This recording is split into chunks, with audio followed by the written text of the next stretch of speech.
Welcome back, everybody. Bienvenidos. Tenemos otro amigo con nosotros. A ver, preséntate. Good afternoon, everybody. My name is Gustavo Lopez here in Mexico City. How's it going? Doing pretty well. How about yourself, Gustavo? I'm doing well, buddy. Thank you. Thank you for asking. Enjoying my day off. And you? Shit, I wish I could say the same. That's right. You just got off work, right?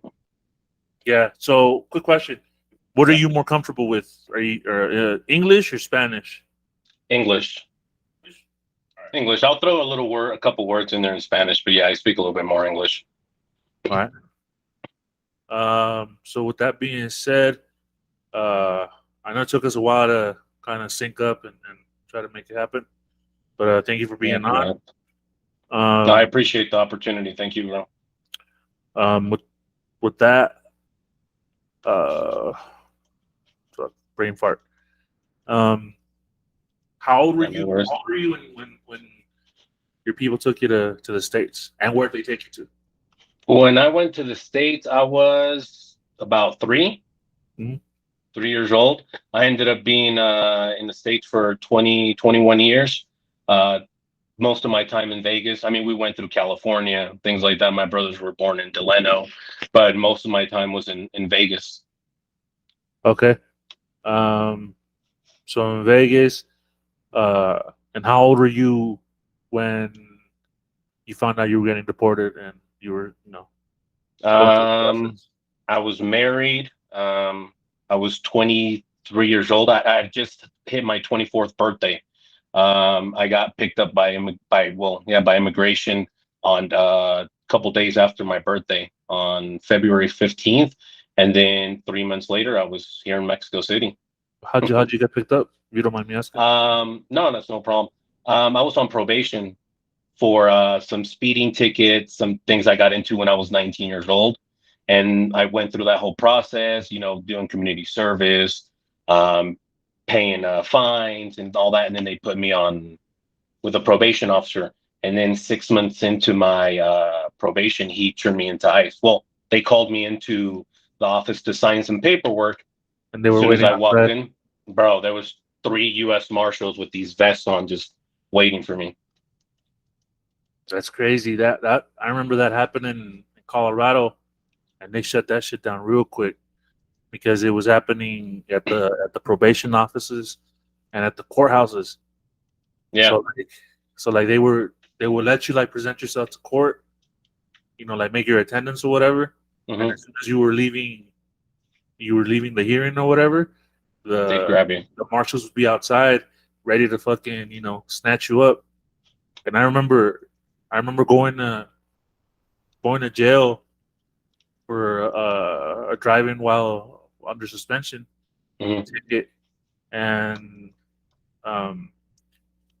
they had given me, in that county, they had given me like 30 days. I think they gave me 30 days, which was like 18, with time served or whatever. Yeah. And when I was getting processed, the bailiff processing me put me on the phone with a ICE officer. And at that point in time, I had my papers, I had my green card and shit, so I was cool. Okay. So he's like, hey, you have a phone call. I was like, chinga? Like, who? What? Yeah, right, not me. And then he's like, oh, this so in Spanish, like, hey, I'm so and so. I'm an agent with ICE. Is this so and so? I'm want to ask you a couple of questions. We're gonna go see you on this date. And I was like, oh, fuck no, I have my social security. Hell no. Boom. I was like, hey, wrong number, it ain't me. And I walked back to the little area and shit. That shit was going down a lot. So that happened, and they picked you up from probation. And did you try to fight it or like? I wanted to. The thing is, I was married, right? I had just gotten married, and my wife was a criminal justice major. So when my PO called me and said I had to go sign some paperwork with immigration, my instinct was, I'm not even going to show up. I already know what's going to happen. Like in my head, I kind of knew. So I was like, I'm just going to not go. I'll move somewhere. I'll do something, but just recently married, just trying to do things the correct way. She says, just go. You're going to sign some paperwork. I'll wait for you outside. No, bro, I shouldn't have even gone. And that's the last time I was in Vegas. And how long were you in high school before actually being completely deported? Hold on. Can you hear me? Yeah. For some reason, I can't hear you. Can you hear me? I can't hear you. My bad. Hold on. Let me see what's going on.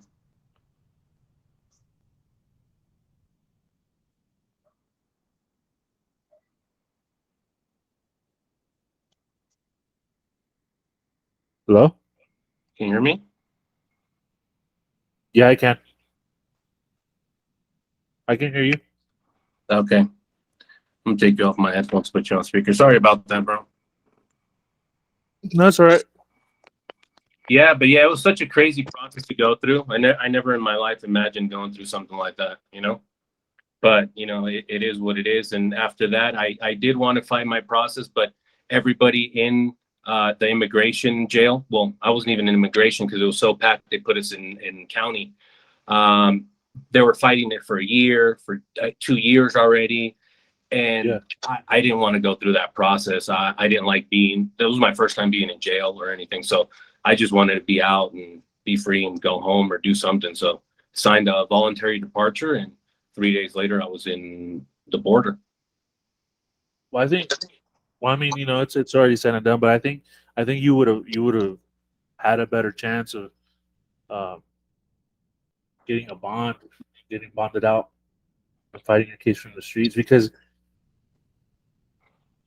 they try to deport me. Mhm. Well, once I got deported, but before that, they had tried to deport me as well for my juvenile record. Okay. I had gotten out uh, on juvenile parole, did that, and then like a year later, they showed up at my house like a whole fucking SWAT Trying to get you. trying to get me and shit. And I'm like, what the fuck, like. Yeah. And now I was with my younger sisters and shit, and they're like, oh, it's because we have it on file that you're Salvadorian because I'm half Salvadorian. Oh, okay. And they're like, so we don't know if you're MS-13. And I was like, what the fuck? Nah, hell nah. Like, They think every Salvadorian's yeah. MS. So they Yeah. took me in, and I think I was in ICE for uh, like not like about 2 months, and Okay. then family was able to bond me out on right on Christmas Day, so they got me out, and then from there, it was years later when I got You locked up again and went to prison and got deported and shit. But so with you, 3 days later, you were back in Mexico. Um, for where'd they let you out of? They let me out at Reynosa, right there in Tamaulipas, right there, right at the border, like 10 o'clock at night, bro. The craziest thing I'd ever gone through. And then, I get there, call the family, let them know what's going on. Luckily, they let my family know a day before. They were able to give me like a maleta filled Yeah, with all my stuff, clothing, a phone, some cash, things like that. So when I got there, changed clothes, got a bus ticket. Luckily, immigration on the Mexican side helped me out and took me to the bus station. And then from there, I waited, got a bus ticket at like 1 a.m, straight to Monterrey, chilled there. It was like 6 hours. Chilled in Monterrey, got a plane ticket to the city. Didn't sleep for like 2 days, 3 days, bro. I couldn't even sleep with everything going on with the yeah. plane ride to the border. Everything was, it was such a weird experience to go through. Now that I think about it, at first it was very, I don't think, I think when you go through dramatic things like that at the time, you're not They really don't register. in it. Yeah. They And then don't. Yeah. you're all over the place. And then once you go through it, you're like, wow, man, I can't believe I actually went through that and all this happened. And yeah. And then I hit up my family getting to the airport, and I got here to El Estado. And through all of this, like, where's your wife at? Like, what's her state of mind? Like, We were good. She was trying to fix things legally, trying to figure out a process for me to go back, and things like that. 4 months later, 5 months later, she came to visit me. We were having a little bit of issues, and we kind of both went our ways, and I just stayed here, started working, getting a job, and going into the whole call center process. And it wasn't that easy, but at first I didn't even want to go out, didn't want to speak to anybody. I barely wanted to even speak any Spanish. I was very negative with everything that went through. I was very enojado with life, Yeah, yeah. So it was a hard process separating and doing all that. And I didn't even know anybody who spoke English till like 4 or 5 months later after that. But you got to the city or to the estado with family? Like you have family Yeah. here? Yeah, Oh, thank God my family's here, and they were very well stabled here in Mexico City. So I uh-huh. showed up to my grandpa's house. They had a room for me. I lived in a nice gated community and things like that. So I was good. My family has a business, and not until like I kind of had to go my way. My grandpa died on me a year after that. So I kind of had to like move out and do my own thing. But yeah, luckily I was fortunate enough to have family and a lot of support when I got here. Oh, that's cool. That's good. And then Yeah. so like you didn't meet somebody like another English speaker till like 4 or 5 months later. Is that when you Yeah, were looking for work, or it was just like a random occurrence? random occurrence. His name is actually Tiny. I met him here in Mexico City at Sykes, but I met him at a party. My cousin at the time threw parties here in Mexico City for like people went to college, things like that, like clandestinos, like house parties. And at one party, he tells me, "Hey, cousin, I need your help. There's these guys at the front that they're trying to get in. This is a private event. They're bald. They're speaking English. I don't know what to do." I was like, "All right, let me go help you out a little bit, see if I can talk to them." So I go out there and I explain to them that it was a private party. They're not letting anybody in. We chopped it up a little bit. Luckily, the guy, his name, like I told you, his name's Tiny. We got along really well. He gave me his number. He's like, "Hey, you speak very well English. If you ever need anything, I work at a call center or I got friends, hit me up." Put his number in my pocket, and I was like, "Yeah, bro, whatever." I didn't want to associate myself that quickly with people who were all deported or things like that, or going through that issue. I wanted to kind of like change that mentality. So 2 months later, I was telling my family about the situation, that I had his number, and I hit him up, and now I'm going on a 11-year friendship with this dude. Okay. Yeah. It happens. It Yeah, happens. And so I'm guessing, or I'm assuming that he's the one that got you a job. And where did he would get have you gotten into? my first job. Yeah, my first kind of foot into the whole bilingual scene here in Mexico, and meeting people, and going through all that process. Yeah, Okay, and where was that at Sykes? at Sykes. Yeah, I went on by myself to actually apply at different places. Well, the first place was Teletech, and since I had zero experience at the time, they didn't even take me into consideration. They said they'd call me, and I never got called back. So I hit up this dude, and then Sykes, I they hired me almost right away. I started within 2 days. Wow, that's crazy. I mean, usually Teletech is like high school. They take Everybody anybody. tells me that. Everybody's like, "Bro, Yeah. that's go-to job in Mexico City when you first get there, to gain experience, to learn the whole process." And now, 12 years ago, they didn't even want to hire me. Wow. And how long were you at Sykes? I was there for about a year, and then I did a little bit of job hopping at the beginning. I got offered a job as an analyst at CompuCom. Went there for 2 years, and then I went to study a little bit. Me metí en la UNAM to get my teacher's degree, Okay. but it didn't really work out too well because it was taking up too much time of my job. So I kind of quit and went to work, to school full time. And it's expensive living out here. You can't just study full time and not have money to pay rent and stuff like that. So I Yeah. kind of went back to the working thing and went to American Express for a little bit, went to Cancun, and now I'm going on 3 years of my job right now. Okay. So you were job hunting, you went into school try to get your teacher's degree or whatever. Yeah. Um, Obviously, like you said, it's expensive. You got to take care of the bills.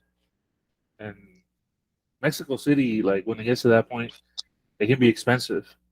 Um, Yeah, no, I mean, especially if you like to, I don't know if you're like me, but I still haven't gotten out of the habit of, like hitting up Carl's Jr. every other day and, McDonald's breakfast here and there and, still kind of living that lifestyle that you'd lived in the States where I can't change that about me. So yeah, it gets expensive when you want to still do that and having a car. honestly, like I've replaced my fast food meals Yeah. with like tacos. And I mean, now, I can do that. like it's just. I mean, there's like a couple burger spots like close to here that are from here that deliver and shit. But other than that, like I'll go and I'll like if I'm gonna go eat fast food, I'm gonna go to the taco spot. Unas pinches órdenes de tacos y vámonos. Yeah, yeah. But like Yeah, that's no, that's I what it still do is. that, but I Yeah. can't get over like my whole American side, I go to Costco Pizza all the time. I got one right down the street. So, I still kind of do that. And I think that's the main reason why I say that it can get Yeah. expensive, Yeah. But I mean, you gotta. I see it like if you bust your ass in any sort of way, like like studying, if you working or whatever, a little splurging doesn't hurt. Oh yeah, no, definitely. Especially when you work and going through the stuff that we go through out here and put it in work, going through public transportation and hours to get to interviews and doing all that. Yeah, I actually feel like I deserve it more than I did when I was in the States, all the stuff that actually buy me out here because it takes me almost twice as much to actually earn it. So yeah, Yeah, bro. It's crazy how much you learn to appreciate things or that you would take for granted in the States. yeah, that's true. Um, I was like, I tell everybody like, I'm more glad that I actually left Mexico City because I was partying too much. I was, because there's always something to do, Yeah, yeah, you know, all the time. all the time. And then, um, like I lived like 15 minutes walking from Zocalo, so Oh yeah, like, you were down. and then I was like 10 minutes walking from Teletech. So like I knew everybody at Teletech, and then like if they go to the bars right there, like it would take me longer to get ready than what it would take me to get to the bars right there. Oh, that's how close you were. Yeah. Yeah, so like the homeboy would call me and be like, "Hey, we're right here. Come through." Like, nah, I'm already laying down. Come on, like Yeah, there's some bitches here. that peer pressure. Yeah, especially when they say, "Man, there's mad females here, bro." Yeah, Um.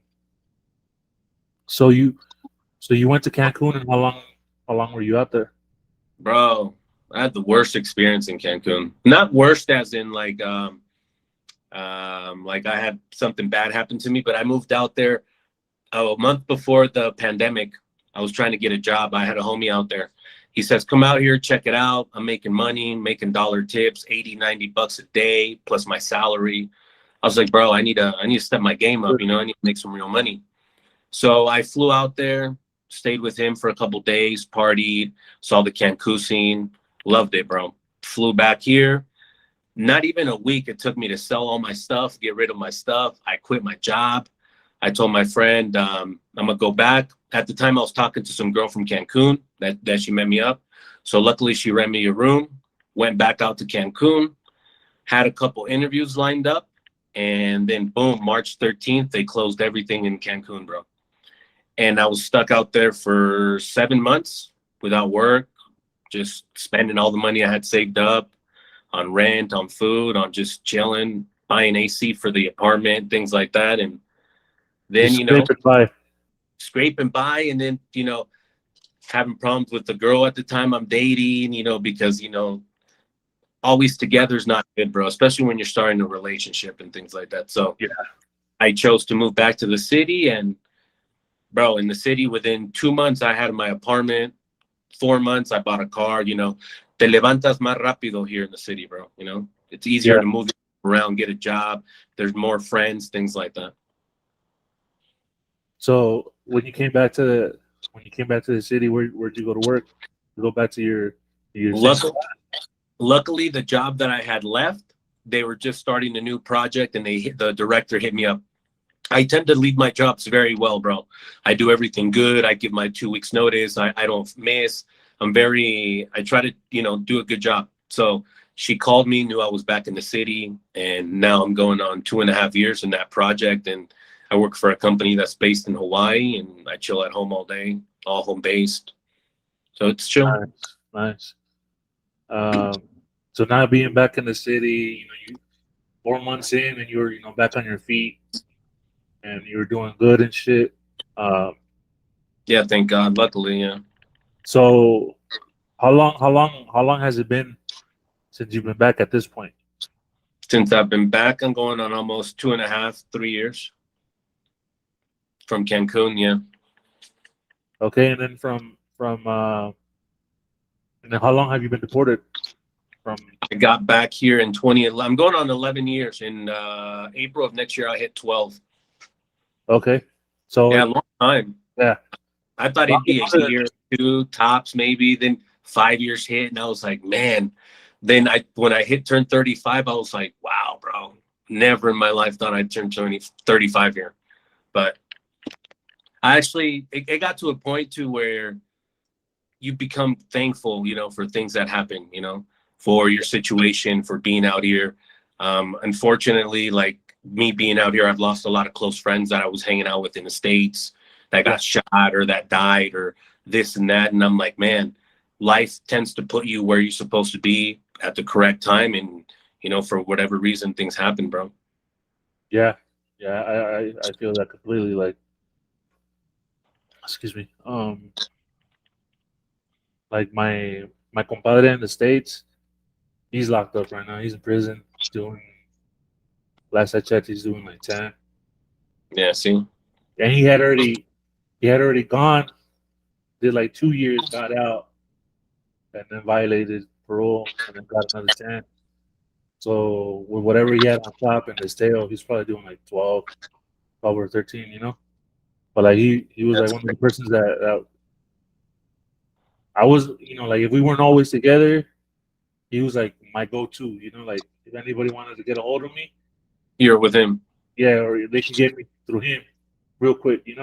So it was him, and then like a lot of my other friends, they're in prison too. Yeah, Um, bro. It's so crazy. Super crazy. I lost my best friend 2years ago too. That he had a OD in California. My brother, the dude who I hung out with too every day, and something you go through, bro, because it kind of blows your mind. It blew my mind because you want to go back, you want to go to the funeral, you want to be there, and you can't do nothing, bro. You can't do anything. So yeah, something crazy that you go through, seeing people pass away and stuff like that. That's kind of the main reason why I don't hang out. I know you said you left the city, but I chose to stay away from the whole call center scene, the whole party and all that, because I saw homies, people like that I would meet that would die here too. Something would happen to them, or they'd get involved in stuff that they're not supposed to. And I'm like, I can't be around that. If I didn't like it in the States, I don't want to continue to be around that kind of circle that just wants to drink every day and go to DPs and fight here over what gang they are and stuff like that. I'm like, I can't. That's too much for me, bro. the difference was that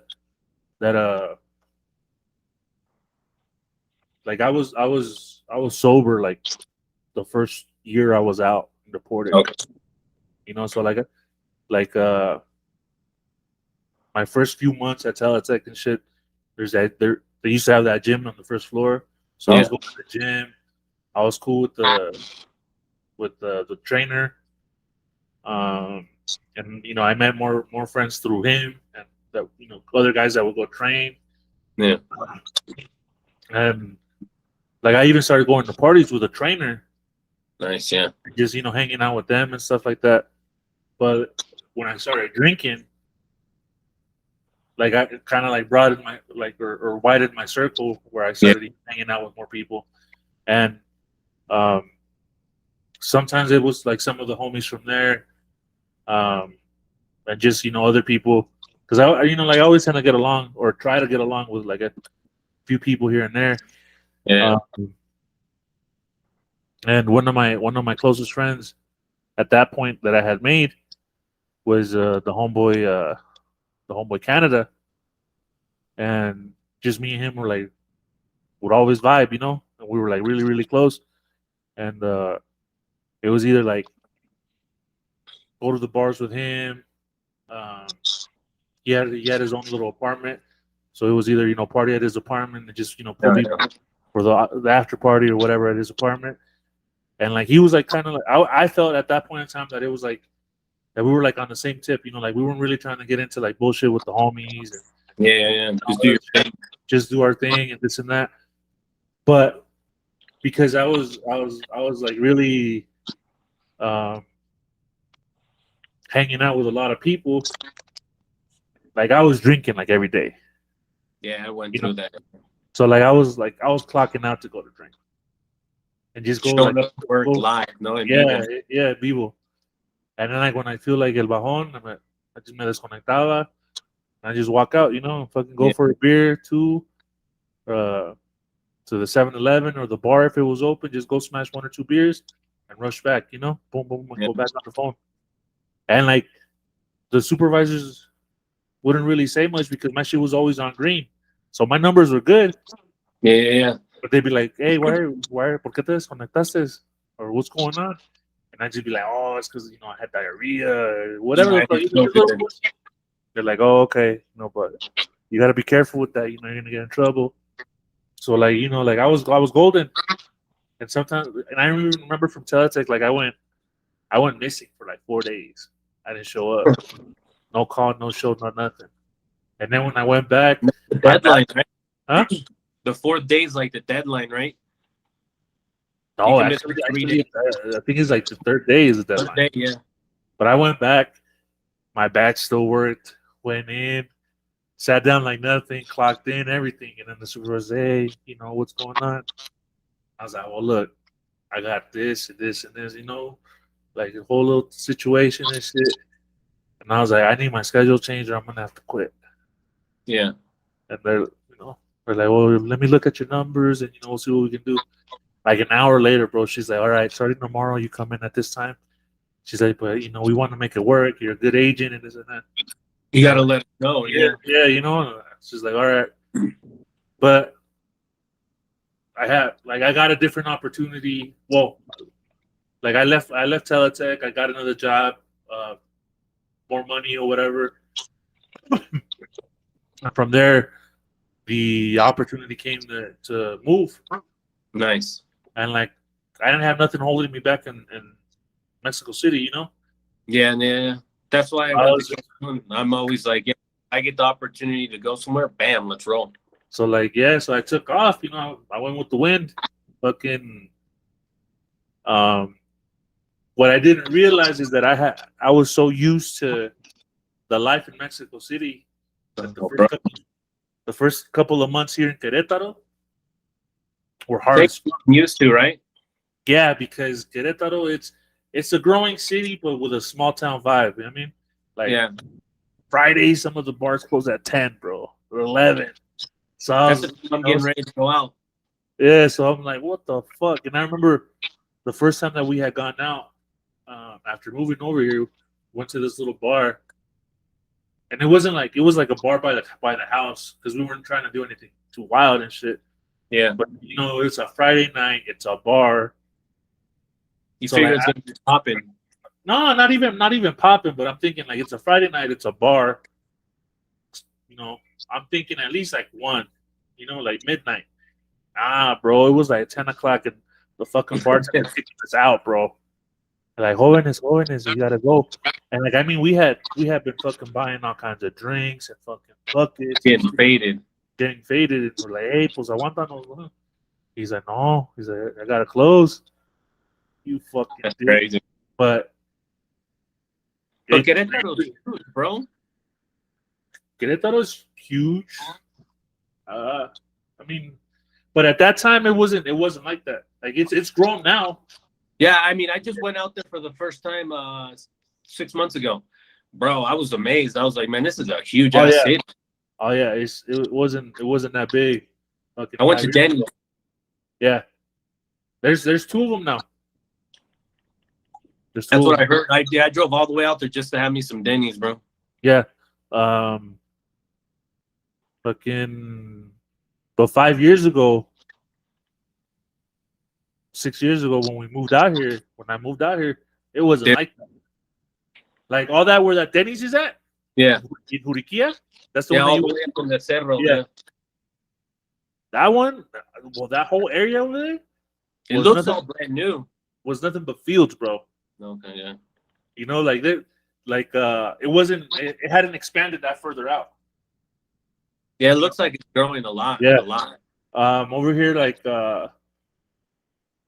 even when where I live at right now, off the freeway and shit, even this shit wasn't as like it is right now. So like it was there was a lot of places that were nothing but fields, campo, hills. Yeah, but it's nice. I went out there to San Juan del Rio. That place is Yeah. nice too. Yeah. But yeah, like so like that whole was those 2 months, 3 months were a lot to take in. Used to, yeah, bro. You had to get used to. I hated Cancun because of that. The food was horrible. No tall buildings. Nothing to do. The local people there suck. They hate everybody from Mexico City. And I mean, I don't help myself being covered in tattoos, 6'1", 200 pounds, bro. So you stand out everywhere you go in Cancun. So they don't like anybody from. Oh, they don't like Chilangos. Yeah, that's the first thing they would say. You've been in Chilango. And I'd be like, what? Look at these guys, bro. That's anywhere up north though. They hear that you're from El Estado or from Mexico City. They say the same shit. Yeah, it happened to me, and I went to a wedding in St. Carlos a couple years ago. Bro, they didn't like us in Sonora at all. Yeah, but it's because it's because They're infamous, right? La mala fama. We're gonna take your wallet, and you know they talk and being loud, and you know want to party all the time, and no, especially for ser rateros, güey. Yeah, all the Everything, time. everything else, lo de parrandero, whatever. It's not that. It's por ser ratero. Yeah. I remember for a while I used to work with this one dude from Mexico City, and his name was Luis. He was a cook In the States. In the States, he Yeah, was a cook. He was a cook, and he used to have like 3 jobs. But like, yeah, like he was one of those dudes that like he always looked tired. If he wasn't doing anything, like you think like he was like fucking dozing off, standing up and shit, sleeping and shit. Yeah, I met people like that in the States. Yeah, but like other than that, like he was on his grind, you know, like he was there on a mission, and his family too. Like I met his sisters and one of his brothers and shit. But him, I remember when he got a tattoo, and he had the typical. So he went and got the praying hands. Okay. But like we all made fun of him, especially because he was a Chilango, you know. He went and got the praying hands, and we're we're surprised that you didn't get it like this. We're like, you're trying to pickpocket somebody, you know. And he would get all butthurt. Yeah. But yeah. Yeah, I would hear that too in the States too. They'd always say something to me because I was the only out of all my Mexican friends, I was the only one from Mexico City. So they always give me crap about that. Yeah. Yeah.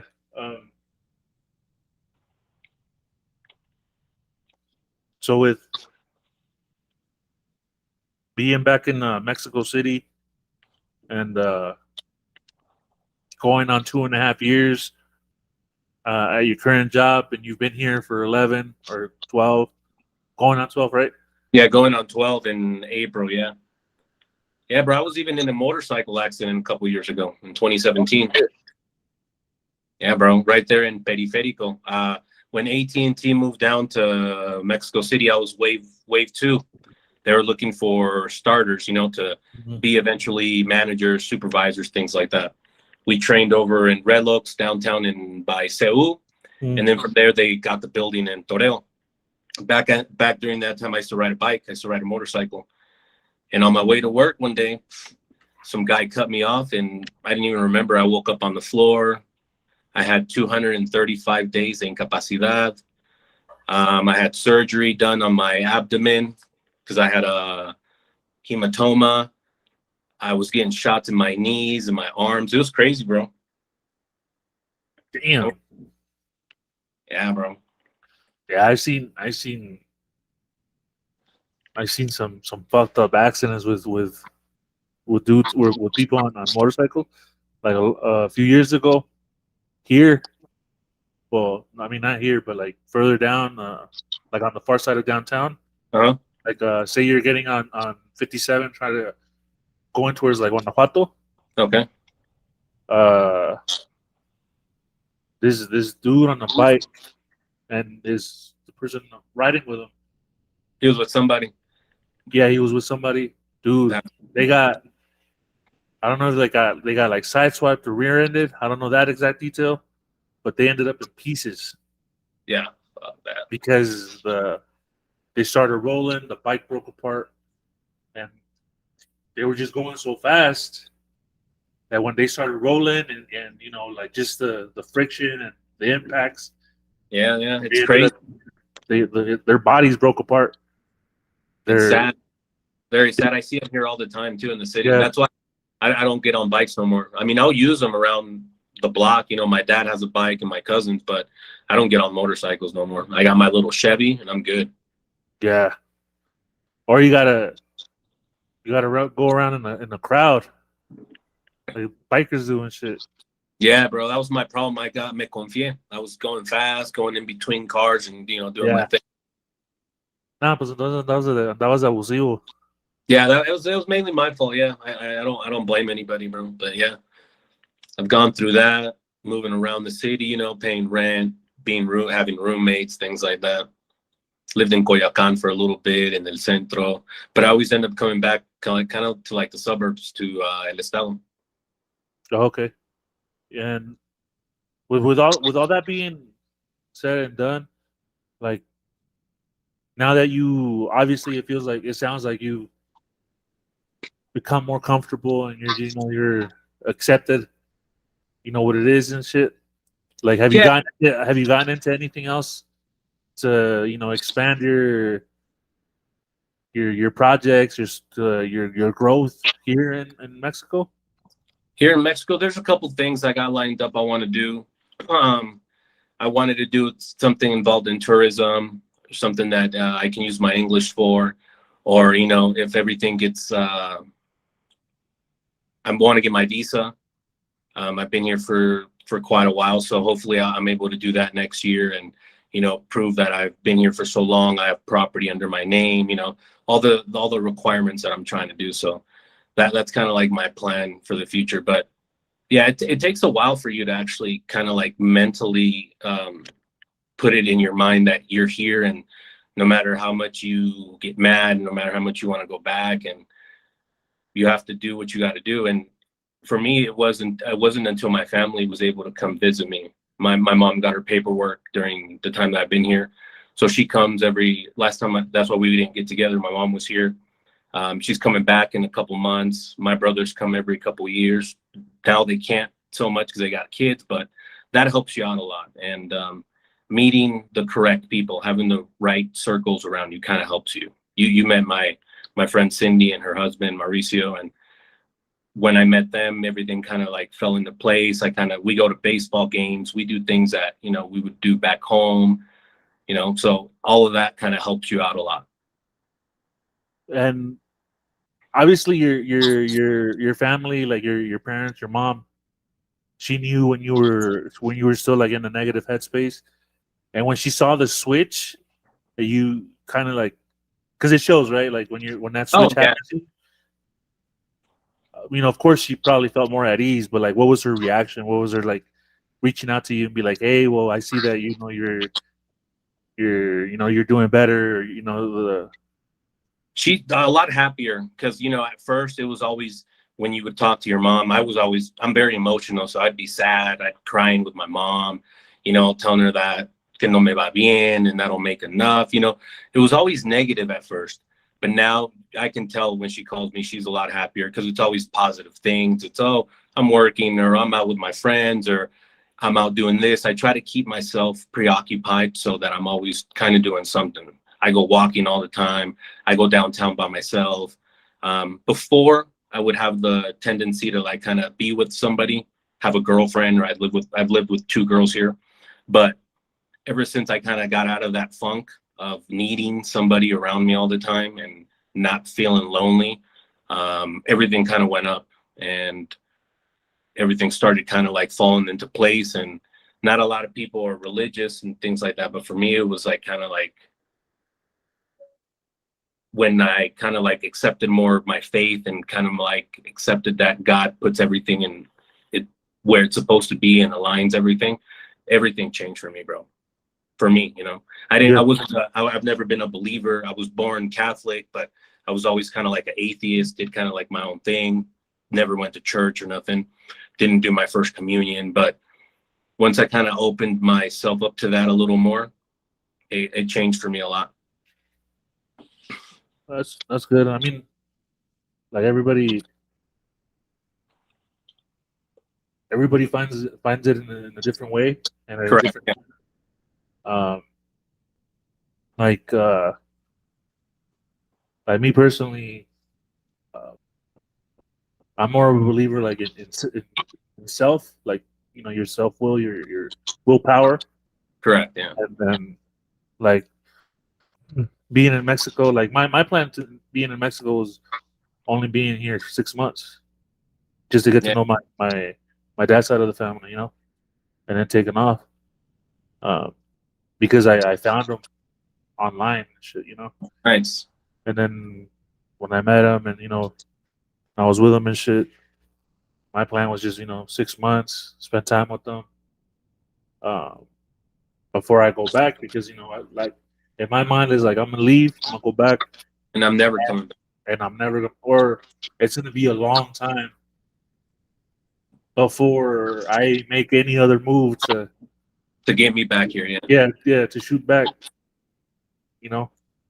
But then like that 6 months turned into like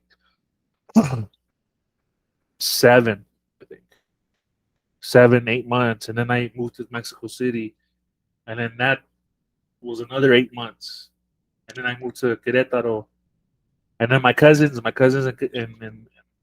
in Toluca, they always make fun of me. They're like, "Hey, what happened to the 6 months, puto? Yeah. ¿No que te ibas a ir, güey?" I get shit all the time, Yeah, bro. talking shit. Ah, ahora ya no, güey. No, vete, güey, vete. Nah, Que fool. muy gringo. Yeah. Yeah, so and then my mom, like, especially like this last time that she came a few months ago, Nice. uh, like I was telling the other homeboy that she left more at ease. You know, like um, she just saw that I'm more calm, I'm sober, like I'm not, you know, like I haven't been drinking for a long time. I Oh, yeah. stopped smoking, so she's like, okay, Well, she's like, that helps your mom out a lot, bro. A lot. yeah, 'Cause because she knows she knows I'm wild, yeah. especially when I've been drinking this shit. She knows I can, you know, I can act up or not. I mean, not necessarily like wild up, like be like act up, go get in trouble, but Yeah. she knows that I can wild out and like go on a sick one, just drinking, you know, fucking Yeah. Te la sigues. Yeah. yeah. So and so she was like she didn't believe me that I haven't been drinking for so long, you know. So it was kind of like hard for her to see it because when she came, uh, bauticé el niño de un primo en Toluca. Okay. So we had that, you know, that little Party. family, Yeah. yeah, that little ahí in the rancho and shit. So, like, you know, when it's a rancho, fiesta en rancho, like, las costumbres son muy diferentes and shit, and then liquor But for I days. love those parties. Yeah. So, like, my compadre, my comadre would fucking walk by and they would leave me a case of beer or a case of caguamas or whatever. And Bottles. and then their parents or, yeah, their parents would come through, and they would leave me like a bottle of tequila,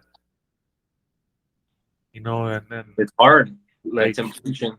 yeah, like like, hey, like you're not drinking, I'll come take your shot. And I'm like, nah.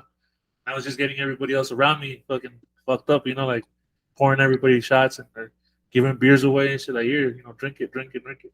But it's good that you got that will, that self control. Not a lot of people can do it. Some people would rather even stay away from all that. Oh,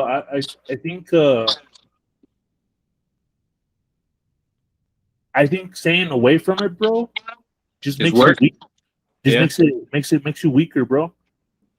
Because you're not always going to be able to control your surroundings. Yeah, correct. So what happens that one day that you go out with your friends and you're just an example, you're going out for wings or some shit, something simple. Yeah, just for some food. And it happens that you bump into, or you come across some other people that and you guys fucking ball up, and they start drinking, and they're ordering all kinds of drinks, and it happens, like, it happens all the time, bro. Yeah. and then you're already there. Like, that doesn't mean necessarily you're gonna fall into it, you're gonna fall off the wagon, but like you've been doing all this shit to fucking avoid being around people that drink, but you're already there. So like that's why, like, it's kind of like building up your immunity, like, so it doesn't affect you. Correct. Yeah. That's a Like, better way of looking at it. Yeah. Yeah, that's the way I've seen it. Like, bro, my ex roommate, they're potheads, and one of my ex roommates, he was like one of the main people in Mexico City that I used to get fucking white girl wasted with. Nice. So when I stopped drinking,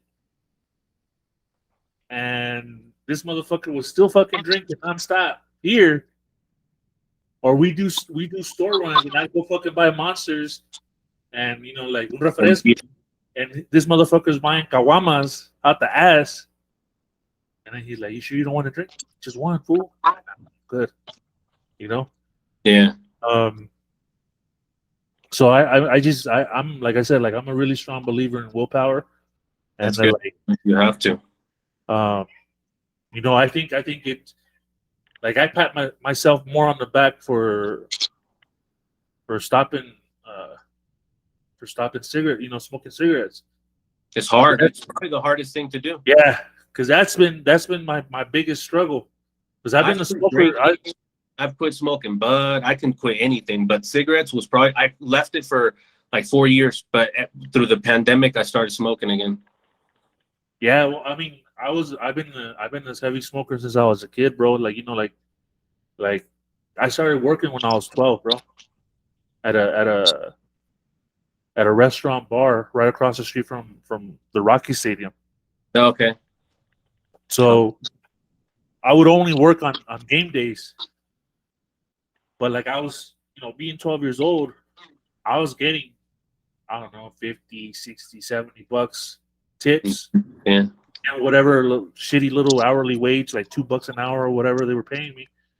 But like, making 50 bucks, 60 bucks when you're 12, just for going in for like 3 hours, 4 hours. That's money. That's money. You know what I mean? And then I remember in the bar, one of the corners in the bar, or the bar area, they had a pool table, and then they had those old school cigarette dispensers. Yeah, like the candy dispenser, but for stogies. Yeah. So I remember they had Reds, Marlboro Reds, Marlboro Lights. They had Camels and Newports.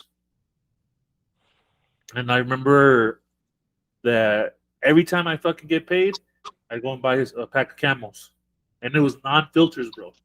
Oof, super strong. Super strong. So that's how I started smoking. I mean, I had already tasted cigarettes before that, but like, me, like, feeding my own vice, that was it. Like, I'd get one of the waiters to give me $5-10 or whatever, and I'd fucking go to the machine and fucking pull out my fucking squares and just go about my business, And the bartenders and the manager would be like, "Hey man, how old are you?" And I remember I was using a fake green card at that time. for 50 Hell bucks. yeah. I got it for $50. That's a swap I meet. was like 15. And then like I've been tall, so they're like, huh? And you're smoking already? Yeah. Don't get caught. Okay. Boom. So, but like ever since then, it was just like a nonstop cycle. Like everywhere. I'm just smoking. So it's always been like really, really hard. The only times I've stopped smoking and drinking was like when I would get locked up.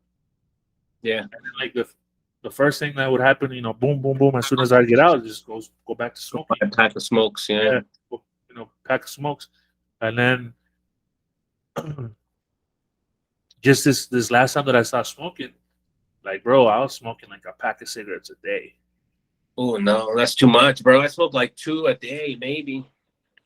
Nah, I'm just a heavy like chain smoker, And the Yeah. thing is, like I'd sit and I'd play the game, I'd jump on the game, and I could smoke a pack away. Yeah, especially if you're on live playing Call of Yeah. Duty. Yeah. So whenever we would do store runs and shit, I'd go buy a pack. Even if I already had a pack, Just I'd go about. buy a spare. And if I'd see the pack was like halfway, I'd buy 2. That's what I do when I go to a party because I know one pack's not. Yeah. Same thing. And then like I was just like a heavy ass smoker, bro. And now that like I said, now that I've quit, that's one of the reasons that I pat myself on the back. The drinking ain't shit. Because I started doing it for a while, where like the first time I did it for like 9 months, and then I fell off the wagon. Then the second time I did it for like 5-6 months, and I fell off the wagon. And then this time I was just like, nah, I'm just gonna push it. See, How long? How long? What? How long have you been off? Have you been sober? 19 months. Nice, bro. Nice. It'll be 2 years in January. Hell yeah, nice. And it'll be 2 years smoking for not smoking in December.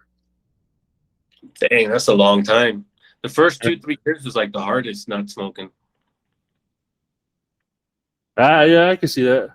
It took me like the 4th year. I was like finally fine. I was around everybody who smoked. I didn't like it. I think I haven't had urges or cravings. Like ya ahorita ya hasta me asqueo con el humo. Just like earlier this summer though, I had se me antojaron las chelas though. Just one time. The neighbor had a little reunion. They were watching like soccer games or whatever, but then they started jamming out and they were barbecuing. Hell yeah. And I don't know, it was like I could smell like the smoke, and I could hear the music, and I could hear them fucking cracking los latones, boom, boom, boom. Yeah. So I'm fucking working, and I was like, damn, I want a fucking beer. I want a beer. And I was like, nah. And I remember I opened up my Spotify and they were jamming out Savanda. So I made my own banda playlist. I just started fucking listening to my own shit, like drowning them out, And then from there, like it was just como a la media hora se me pasó. Se te pasa, yeah. It's crazy. Right now you mentioned banda, bro. How when I first got here, I used to be like, man, I don't like that crap, bro. No one's listening to that. Now I got mad playlists, bro. I'm super Cristian Nodal fan and all this shit, dude. I'm like, what the hell, bro? You learn to grow, bro. That's why, like, when I told you when I first got here, a lot of people met me at first with very like negative attitude towards the whole outlook of being here and my perspective. But now, bro, I go to concerts here. Like, I love the whole lifestyle, the vibe, the food, the drinks. I go to Tepito sometimes and have me my micheladas. You get to experience a lot of things here, bro, that I don't think I would have done in the States. Yeah, I could definitely agree with that. Like, I've always there was a certain point in the States where like I didn't really speak Spanish. Yeah, because like it wasn't like my mom. Not anything against her, but like she wasn't like really like enforcing it on me, like imposing me speaking Spanish like all the time at home or whatever. It was like she would talk to me in Spanish, and I would probably answer in English. So it wasn't really like enforced, you know. Yeah. And it got to the point where like I met my grandma. I think I was like, I think I was like 11, 12, bro. Where my grandma, on my mom's side from El Salvador, went to the States, and she was sick. So like she would be at home a lot, you know. And then I would talk to her, and she would kind of talk to no, like I would try to talk to her in Spanish. Okay. I would get stuck, bro. So like I couldn't really talk to her, and she would be like talking shit because I couldn't speak Spanish, you know. They make fun of you. Yeah. Yeah. So she would kind of like, you know, like, oh, que no sé qué, que hablas español y que no sé qué, no, blah, blah, blah, blah. So then from there, like, it kind of like pushed me more. So like I started watching more Spanish TV. I started listening to more Spanish music, and just like little shit like that. And even though like I grew up in a black neighborhood, you know what I mean? So like there was like no, for like a few years there were no Mexicans around. There was no Hispanics around. There was nothing but fucking black people, black, you know? Yeah. I think there was one white family in the block, and there was unos chinitos. That's it. You know what I mean? So like we couldn't even like, but like from there, you know, now, fast forward, like I was like really into like banda, corridos, all that shit before getting deported. You know what I mean? Like I would go to all the bailes. I was, you know, I was. So when I got here, uh, there was like certain people that were like se sacaban de onda, you know, like because you know, like I know how I look. Yeah. They'd be like, That's the main thing. Yeah. You stand out where they're like, what the hell's wrong? Look at this dude. and you know, they see me and I'm fucking singing the song de banda or corrido, and I know all the words and shit. Or like a fucking it was even like fucking funny as fucking I listened to a lot of reggaeton too, you know what I mean? Like Okay. it came out when I was like 15, bro. Like it stuck to me. You know, because plus the stage it was popping, bro. yeah, it was Like, popping, and then I was going to like the youngin clubs. You know what I mean? And that shit was popping, bro. Like, you know what I mean? Like you used to fuck with that shit, and the bitches it was was that fucking Zion dancing. and Lennox, Yeah, that school Don Omar and all that. yeah. So like all that shit, I know it. You know what I mean? Like I got reggaeton playlists now. Yeah. Like, so like I remember people here were like look at me and shit, and like I said, you know, like bro, you're 6'1", I'm 6'2", bro. Okay, yeah. So you know what So and I'm fluffy, bro. You know what I mean? So I'm a big motherfucker. I'm all heavily tatted, and just like we stand out. You know what I mean? And probably like my demeanor is more intimidating than your demeanor off rip. You know what I mean? Especially because I was bald headed, or I had like a really like high fade. Yeah, no, and I didn't even get tattoos until like 5 years ago, bro. Yeah, so like people would just like look at me and like sacados de onda, you know, because they see the fucking big tattoo motherfucker fucking singing banda, singing corridos, like knowing all these songs and shit. Like, and he'd be like, "You only knew a few years ago. I didn't even speak Spanish." Exactly. I was I didn't speak Spanish. I mean, so like I see those experiences now here, and like the places I've been able to like go to and experience. Like here in Mexico, I got into like more Mexican rap, more Spanish rap, Alemán, things like that. Yeah. Yeah, you know, like I become more like back in the States. I used to like hear songs that were like, man, I'd be like, man, fuck that shit, man. That shit sounds whack. And now like I vibe with it more, you know. Yeah, and then I got more into like Spanish rock. So like I got that shit on deck too. You know what I mean? Like it's just like acquired taste. You know, like you blend in more or try to, and you know people rub off on you. Like everything is a give or take. You know, like you might rub off on this other person too that might not speak English, but because of you, she's probably like, oh, I got it. Or you know, they might be like, oh, well, this is they know songs because of you, yeah. Pinche Chicano, es lo que escucha, you know, this and that. You know what I mean? Yeah, no, it happened. Yeah. Yeah. There's songs that I listen to that I would never listen to, but it's because I met somebody that I was at her house and she threw a party and she played it like 3 times. I'm like, man, that song's a shit. Then you start listening to it, and then I said, it's crazy. Music kind of opens you up to a lot of things too, friendships, a lot of things. Yeah, yeah. Um, especially like I lived with like 5 dudes when we moved here, and because we got that job here, and they hooked us up with a pad, and they're like, you're just gonna have roommates till Hell yeah. everybody has, till everybody can get on their feet. They can start moving out and getting your own pad and shit like that. And one of the dudes that was living with us was straight fresa, Yeah. like straight fresa. Like he was cool, like, but he was just one of those that would talk a lot of shit but couldn't handle it. Like when you come Okay. back, Yeah. but he was a fresa. He just had a That's how mouth on him. fresas ours. Yeah. Yeah, he just had a mouth on him. But with him, like he se sacaba de onda because like he'd be listening to some pretty fucking corny shit, and I'd be like, and I tell him like this song's better, and I would tell him like in the same genre, and I would tell him, he's like, man, how the fuck you know that shit? I don't know. I just know it, bro. Yeah, bro. Because you pick up songs from everywhere, bro. It's crazy. Yeah. Yeah, Yeah, it happens to me all the time. yeah. And then but now that you've been here going 11 years, and you're expanding, you're trying to do all this and that, and your family is more at ease, and they see everything that you're in a better headspace. You're become accustomed to your Mexican heritage and Oh everything. yeah, bro. I mean, I speak a lot of Spanish most of my days.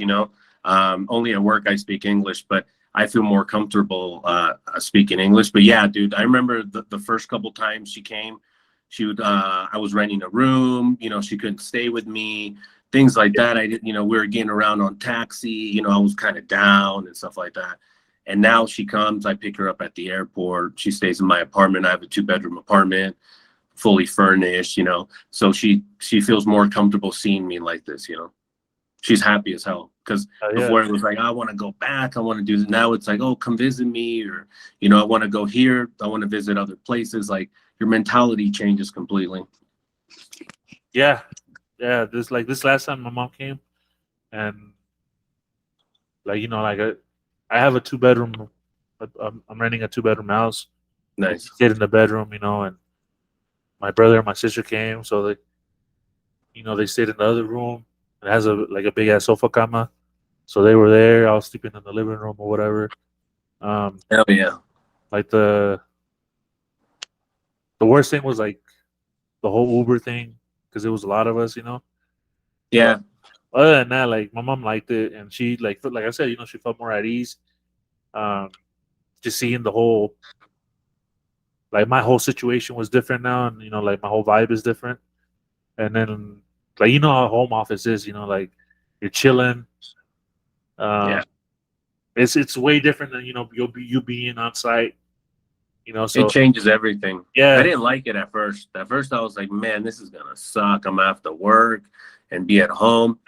You get past those 3 months, bro. I don't even want to go back to an office. I don't want to see people. Like, it's cool. I liked it because you would, go out to lunch with your friends, or, meet some girls and this and that. But beating the traffic here in the city, you know what it's like. The yeah, traffic, yeah, the time, everything like that. Sometimes I work in the afternoon, so I have all my mornings to do whatever I want. I connect at 3. I'm off by 10. And here everything's still popping in the city, like you said. So I can still go out. I can still do whatever I want, do my own thing. yeah. That's that. I think that's now, like, whenever I have to go to the city for anything, bro, I fucking hate it. Traffic. Just thinking of having to, like, get to La Central del Norte, or if I take a blah blah, right, or whatever, like, just thinking that I probably have to deal with like the traffic from getting an Uber, or just el metro Getting a bus, bus. or fucking the metro. It's like, fuck. No, last time I told you I went to Querétaro for to check out Denny's. On the way back, the bus drivers were on strike. They closed down the whole freeway. I was stuck there for 5.5 hours, bro, Coming from without Denny's? moving. Yeah, without moving. Like, On my way back to the city, bro, I was mad, bro. I was mad, furious. The traffic wouldn't move. People were just outside their cars smoking cigarettes. I was like, what if I run out of gas, bro? Like, I was super mad, bro. Yeah. Yeah. 5 hours, dude. It takes me two hours to get to Querétaro or something like that. I was just stuck on the road for 5 hours, and then it took me an hour and a half to get to the city. Yeah. It's a lot of those situations, wilding, bro. Like Protesting and protesting, the taxis, the regular taxis with the Ubers, bro. Like there was a big ass incident not too long ago where the taxistas were jumping the Ubers, bro. So like the Ubers are afraid to like at the Central de Camiones, like at yeah. the station, like they won't go. Well, I don't know if you saw that they banned them from the airport too. The Ubers? Yeah, like it came out on the news where they're not allowed to go in the airport no more. Oh shit.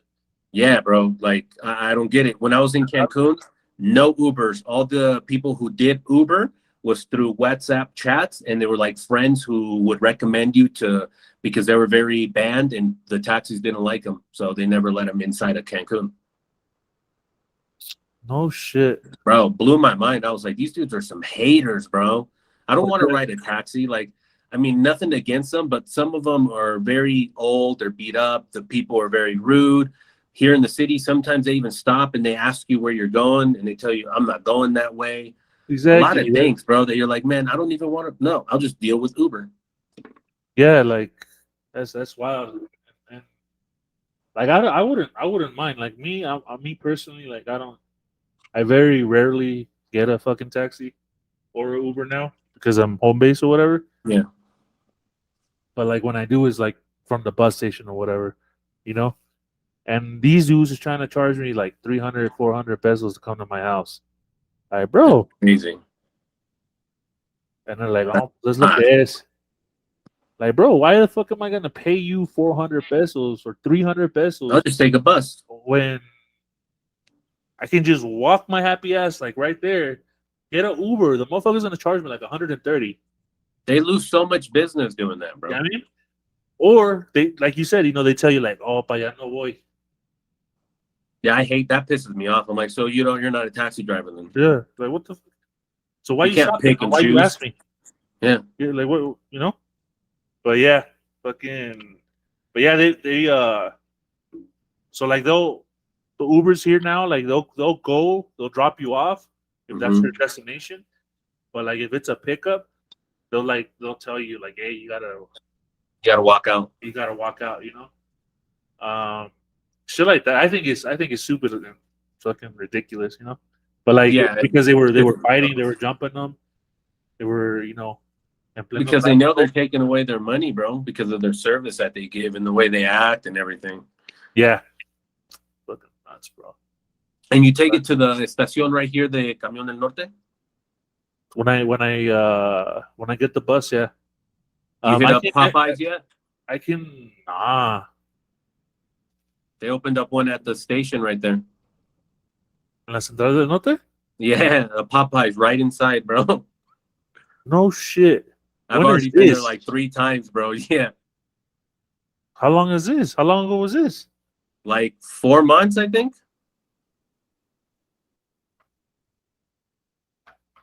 No, I didn't make it that far last time that I went.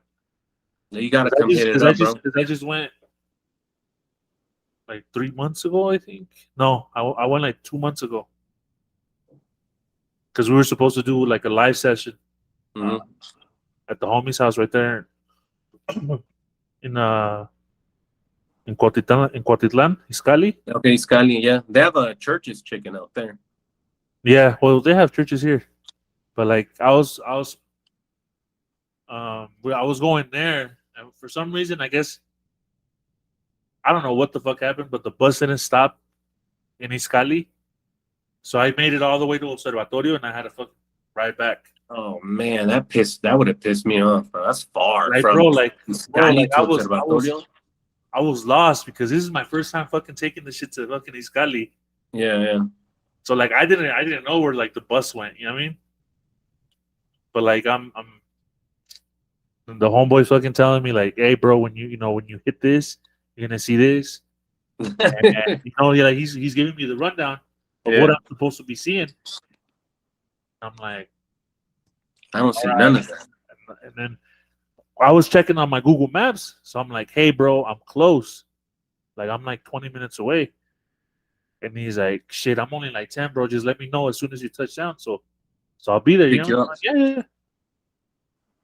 And then he's like, "You know what?" He's like, "Send me your live location." So I'm checking it. I'm like, yeah. So I shoot it to him. And then like I'm fucking, doing my thing on my phone and shit, playing this little game. And next thing you know, I'm like 30 minutes away. And then he's like, "Where are you going?" And I was like, "What do you mean, where am I going?" I was like, "I'm I'm on the going." bus, bro. He's like, "Nah, but you're going away. You're going the wrong way." I was like, "I don't know, bro." Yeah. So he's like, bro. He's like, "Nah." He's like, "You're going to Observatorio, bro." And I was like, "Why the fuck am I going to Observatorio?" The bus never stopped in Iscali. It just goes straight It, to Observatorio. it never stopped there because I guess there wasn't like enough of us. So he assumed that it was just like Mexico City. So I made it all the way to Observatorio, And then back. and then I had to come back. And remember, and mind you, like I got my backpack, and I got my other bag with all my recording shit. So I'm like, fuck, bro. You took a bus or an Uber? Nah, this is back to Iscali. Nah, I Yeah. took an Uber. Yeah, bro. I took an Uber. Like I don't know. Like I didn't want to fucking have to go in and look around and fucking find the bus back to Iscali and shit. I mean, Yeah. Fuck so I that. just Take forever. fucking Uber. It was like 190, I think, or 200. That's not bad. That was Yeah. bad. So I was like, fuck it. I was back over there like in 40 minutes. But yeah, bro, fucking. Uh, so I didn't make it all the way to the Central The del camión. Yeah, so I didn't see the Popeyes. Fuck, nobody else has told me this shit. I would have Oh, been, bro, that's bro. what I'm telling. I'm on top of that, bro. They opened up a Fat Burger in Insurgente Sud like 2 weeks ago. I haven't hit that up yet. I stay on top of like dumb things like that, bro. But yeah, Yeah, I'm not a fat burger type of guy. I'll fuck up some Popeyes. Though. It's been 10 years. oh, bro, it's fire, bro. Yeah. Shake Shack. They don't have Shake Shack out there. Shake Shack in Colorado? Nah, I don't think No. so. Oh, bro, best burgers right now in Mexico City. Oh shit. Fire. Like, look. I mean, when I got here, Barely had Burger Kings, bro. no, when I got here, I mean, the best thing that I saw that I was like, yeah, was seeing a Carl's Jr. I was like, Yeah, hell bro. yeah, Carl's Jr. That was my favorite too when I first got here. You know what I mean? Like McDonald's is like, Burger King is but you see Carl's Jr. I was like, yeah. You know it's I popping, yeah. moving to Querétaro and I seen the Church's Chicken. I was like, fuck yeah, you know what I mean? Hell yeah. And then for some reason I don't know why, but like, why is Buffalo Wild Wings so fucking popular? Or like wing spots, like a lot of fucking wing Oh, in spots. general, yeah, bro. They love their What the wings out fuck? here, bro. There's like 8 different chains of wings between Wings Army and Criminal Wings and Wingstop and Buffalo Wild Wings and Wings this and Vings and Yeah, bro, I've been to like 8 different spots already. yeah, like that's like what the fuck. And then you have Yeah, like then three of them in the same fucking centro corner. comercial shit. You're like, what Yeah, the bro. They love their wings out here, bro. It blows my mind. Yeah, but whatever. But yeah, Church's Chicken. I don't know what else. The Denny's, when the Denny's popped up, bro. I'm We sure, bro. I've gone there and dropped like $1,200 just pigging Yeah, out. because it's not that cheap, bro. When I went, I was like, wow, it's a little bit more expensive than IHOP. Yeah, I think the last time. Well, no, the time that I dropped like $1,200, it was right around Thanksgiving, right before Oh Thanksgiving. yeah. So they had the pumpkin pies. They got everything, yeah. Oh, Yeah, I chopped it up with one of the waiters there, and he says ever since they opened it up, that most of their clientele are Americans that are there in warehouses or are there on business, and they say Yeah. that they're always packed on weekends. Yeah, bro. Always. Like if you don't I go went like on a right Wednesday. early, damn. But like if you don't go like if you go on the weekend, bro, if you don't go like early, Yeah, you're gonna get there. You're gonna wait like a good 40 minutes. yeah, I bet. A good at the least, you're waiting 30 minutes. Well, Yeah. here in El, when they opened up Shake Shack in El Angel, me and Cindy and Mal waited in line for about an hour and a half, almost two. Oh yeah, fuck that. I ain't doing it. Crazy lines, bro. And they were like that for about 4 months with lines, bro. Now they opened up four more. There's one right here in Satélite, and the rest are downtown. But yeah, bro, it was nuts when they first opened up. That's crazy. I remember. I mean, I was already here, but I remember when they opened the. I think it was an In and Out in Denver, Ooh, and bro, they were showing pictures of the drive through, the line, like the line through the lot of it's like because In and cars Out's wrapping fire, around, bro. just wrapping around, like different lanes and shit, while Yeah, people just getting for the drive through and shit. Man, fuck that. You got me fucked up. I'll wait a couple days, bro. I'm not waiting for shit. You can Yeah, kiss they're my ass. crazy. Nah, but uh, with that, and like pretty much it sounds like it. But now that we've covered all of this, and you've let us know, and shared your story with us. Can you tell? Can you say that you've found, or are you still building your piece here in Mexico? Yeah, I think I already found it. Yeah, It took me a couple of years, but I already found my piece. I've accepted everything that's happened and stopped blaming everybody and kind of like grew with that. And I mean, I know it's going to sound dumb, but I even had to go to a psicólogo, find somebody to talk to sometimes. And that helped. I went to therapy for about a year and a half, and all that kind of helped me out. And like I mentioned, having the right people talking about it. I used to hold everything in and things like that. So once you let it out and you talk about it and it's not something so bad, you kind of like forget about it and things like that. Once I started, for me, to be honest with you, it's going to sound weird, but once I started dreaming in Spanish, because all my dreams were originally in English, I knew I was here. I was like, man, I've been here way too long, bro. I knew it was like I'm done because like I remember that day I woke up and I was like, wow, bro, my dream was in Spanish. My memories were all from here. I didn't have memories from the States anymore. But that's 5 years after me being here. So it took a while, but yeah, I think I found my peace, bro. I feel happy with myself, with my job, with the things that I do, the people I hang out with, my surroundings.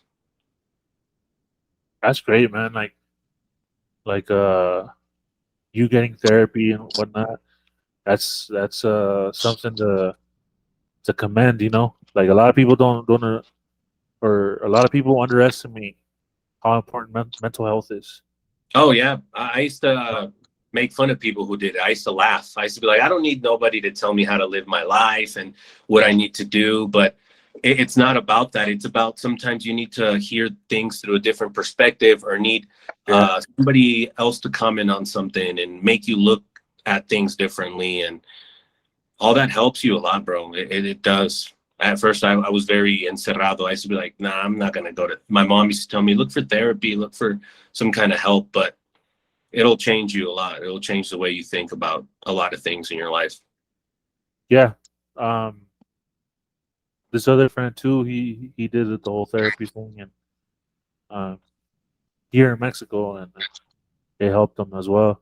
I did it in the States when I was telling you earlier that Yeah. I gotten out and I was on juvie parole and shit. One of the requirements of my parole was to actually go to a psychologist for a certain amount of time because of my violent offenses and shit, and Yeah.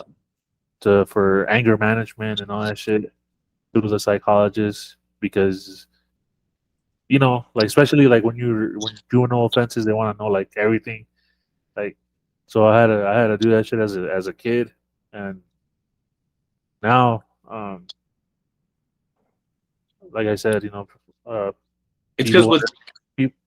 Go ahead. with our situation, bro, that we go through, a lot of people don't really pay attention to the mental issues or the mental health that we go through. It's something that kind of people, since a lot of us are men or, that go through this, they assume that we have to be strong or you're Mexican, it's your country. You'll get through Yeah. it, but it's not like that. It's like going through post-traumatic stress. Like a lot of the things that I went through, I didn't feel them until years after. I remember 4 years after me getting here, I was having panic attacks. I couldn't breathe. I quit smoking.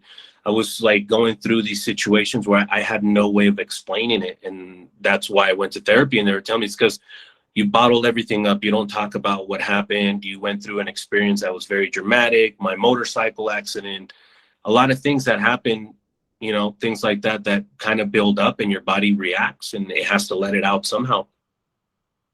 Yeah, so everything stacked up with you, and it caused a what's it called, like a snowball effect. Yeah, I went and got studies of my heart. I quit smoking, my lungs, because I couldn't breathe sometimes. I would start shaking and panicking and start doing this. And I was like, oh my God, I'm going to have a heart attack. Like I would freak out all the time. And it went on for about a year almost. And then I was like, no, I need help. I quit smoking weed. I quit doing everything. And it had nothing to do with what I was going through. It was mental. It was something that I needed to get out, find some kind of release, I went to the gym too for a while. You kind of have to let it out sometimes, let it some kind of not anger, but that's why it's good to do stuff physically, to do exercise or things like that, because you kind of have to get all that stuff out, bro. Yeah, I could see that. And I could totally relate. Like you were saying earlier that it's not um, it's not it's not accepted when men break down, and Yeah. like it's not socially accepted for us to like be emotional, for us to Not that we're yeah, it's weird. We're human, bro. it's just a like a social standard that we're not supposed Right. to show weakness. That we're always supposed to be okay. I mean, Yeah. and that's not always true. Like I think everybody has like their own like inner demons and shit, and I think a lot of us handle and bounce back and whatever differently. Um, like me and one of my other friends, that was on to like in episode 1 and 11, I think, Kush. Like me and him, like we relate a lot to each other because we both grew up in the system. Okay. So like when a lot of people kind of like say that they can't really deal or they couldn't deal with like being locked up and then having to deal with the whole like immigration shit and boom, like that. Yeah. Like us, it was just like it's just another facility. Another thing, yeah. It's just like another housing thing. Like I'm on my way out. Like Yeah, going through that process yeah, of looking and the fingerprints and all that, you kind of grow accustomed to it, right? yeah. So like I remember now that I have a clear head and I think back, like we were talking about like how we're thankful that everything that happened and we see things in a different light. Like I can think back and be like, fuck, bro. Like every time I would hit city jail or I would go to county, like it was just so easy for me to fall back into that repeat, to that cycle, where like it wasn't like it wouldn't stress me out to go to jail. Like it was like I don't know if it happened to you, but it's crazy because all the times that I could have gotten in trouble in the States, I never did. And the time that I got in trouble, didn't even really doing anything. Like it's crazy how like life saves you from certain things. But I remember there was times when I'd wake up in my truck. I had a Land Rover. I'd wake up all zannied out in the middle of the light at 3 a.m. and nothing happened to me. I'd just drive home.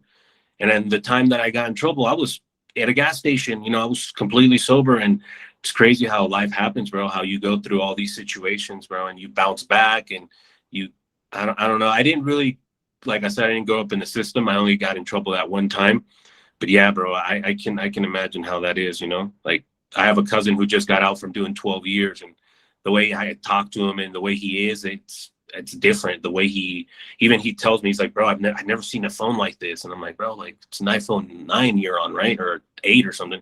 He goes, yeah, bro, but I didn't have these. And like all the stuff he tells me that he hasn't seen in so long kind of baffles me, bro. Like, yeah. And I met somebody like that when I was locked up, before getting deported when I was in prison. mm-hmm.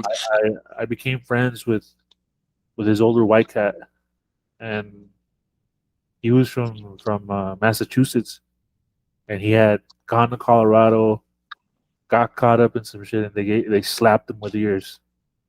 So he had already been locked up for like 18 plus. Damn. Big fucking white boy. And he was cool as fuck. I mean, like he had already gone through his phase, you know, like his wild and out phase locked up. So he was already, you know, OG. He was already cool. And he had his little routine and shit. And I remember he was gonna get paroled, or we were gonna get paroled around the same time. So he had already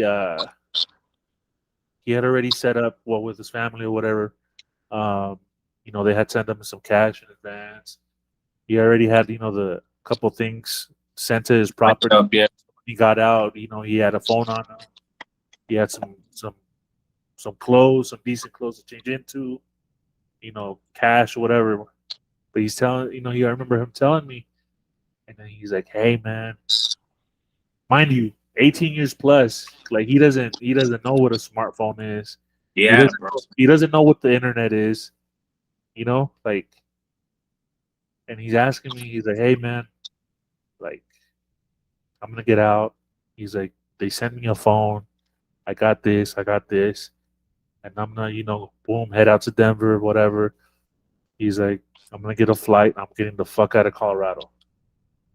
All right, cool. Because he was still getting out, and he was still under a law where, since he did the majority of his time, he was gonna get out with no tail. Okay. So he was still eligible for that because he had been down so long. Yeah. So he was gonna get out clean, you know, like pretty much. And then so he was talking to me, and I was telling him, "All right, man, you know what phone they gave you?" And then he's like, "Nah, I don't, but it's a smartphone." He's like, "But I don't know what the fuck that is." And we were talking about it, and I was telling him about, you know, the chat sites and where to pick up hoes and shit like that. And I was telling him like, "Hey, bro, look, you're gonna go to this and this and that. You're gonna make a profile." And then he's like, "Okay, how do I do that?" And I was like, "Look, it's just like it tells you, it guides you." I was like, "It's very self-explanatory." I was like, "But you're gonna take a picture of yourself or have somebody take a picture of you, Yeah. you know, like, and this and that." And I was like, "Don't use your 80s fucking pickup lines, bro." I was like, "These hoes is updated, so you gotta." Yeah, they're different now. So I was telling him, and he's like, "Damn, it's that easy now, huh?" He's like, "You don't go out no more?" I was like, "No, you go out, but it's not like how it was back then, you know." When you used to have to ride with your pencil in your ear and your notebook in your pocket and go get real. That's what I try to explain to people. Like back then, I don't know how old you are, but I'm 35. So going through the technology age and seeing it advance. And I remember still going to the mall with a piece of paper and a pen in my ear and trying to get a number, going on the party line, trying to find parties, you know, and getting my first beeper and going through all that, bro. And now I play video games with 12-year-olds, 8-year-olds that are beating me at Halo and Call of Duty. And I'm like, what's going on, bro? At that age, I didn't even know what a video game like that. I think it was like Sega Genesis or something like that. I can totally relate. Like I remember telling one of my younger cousins that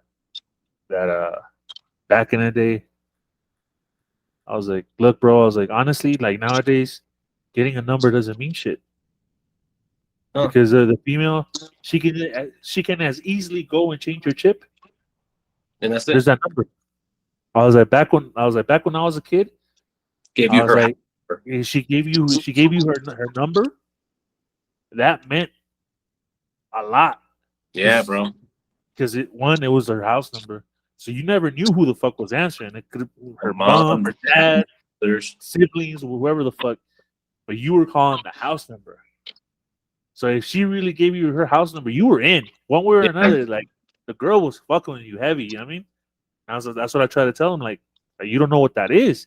So I was like, I still grew up in well, I mean here, like I guess like if you grew up in the rancho, you still enjoyed it. But like the majority of these kids, they don't know what it's like playing outside. oh no, bro, they don't Like, even know. I see my brother, my little brother, and my sister that came down with my mom. And I mean, like, not to sound like a dick, like I'm not the perfect example of fitness, but Yeah, at his age, bro, at his age, I was working. I used to fucking skateboard. I was rollerblading. I was biking. I was fucking being a knucklehead. I was yeah, out and we were about. on the street, bro. I was out and about doing things, fucking running from cops. I was doing it Yeah, all, but like I was physically active, you know. And I'll tell yeah, my little brother now, I'm like, bro, like you're 14, bro, and you're a fat ass. yeah. I No, love you, bro. I was like, but what are you doing? I mean, it's because everything's so easy. I lost like 20, 30 pounds coming to Mexico because I wasn't used to walking. I wasn't used to being on the bus and, yeah, and all that, bro. I had a Land Rover. I had a car. I had everything, bro. And coming here with nothing and starting from zero. I remember people, my family, when they came, my mom, even still, she's like, wow, you look totally different. You're so skinny and your face. And I didn't have a beard. I didn't have long hair. Everything changed, bro. Like everything. It's crazy. yeah. Well, quick question: what's the worst or what's the funniest DEFCON you've ever heard on Call of Duty? DevCom on Call of Duty. What do you mean? Like Like kill? cuando los matas o cuando te matan. Well, cuando los matas, what's the funniest thing you've heard on the mic? Or The funniest thing I hear on the mic. Damn, bro, it's because all these little kids, I always hear them arguing. The funniest thing is when I hear their moms yelling at them, bro. That's the funniest thing to me, bro. That's when I know when they're little. I'm like, damn, I'm getting beat by these little kids. Their moms tell them to turn off their PlayStation or things like that. Or when they talk shit, that's yeah, hilarious to me, bro. yeah, that.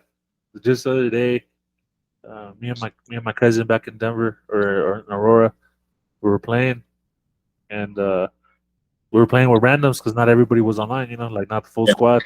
So we were playing with randoms, and we were playing with this little kid, bro, and he was like one of those kids that just had the annoying little kid voice, Okay. and just Yeah. the way that he spoke, it was just fucking annoying. So like, we're doing call outs or whatever, this and that. This little bastard turned off his mic. Okay. Cool, whatever. Better for us, you know what I mean? Yeah. But as soon as he gets killed, he turns on his mic and he starts, yelling and like, hey, whatever. So me and my cousin were kind of like laughing and making fun of him, like, oh, you only turn on your mic when you're getting killed, whatever. And then he starts saying like, hey, well, I got more bodies than you. I got more bodies than you. Starts pulling rank. And I'm like, and you know who got more bodies than you? Your mom. They get so mad when you hit them with your mom stuff. Yeah. And he's like, I don't know why everybody roasts me. But from there, he like turned off his mic again. And it was just funny.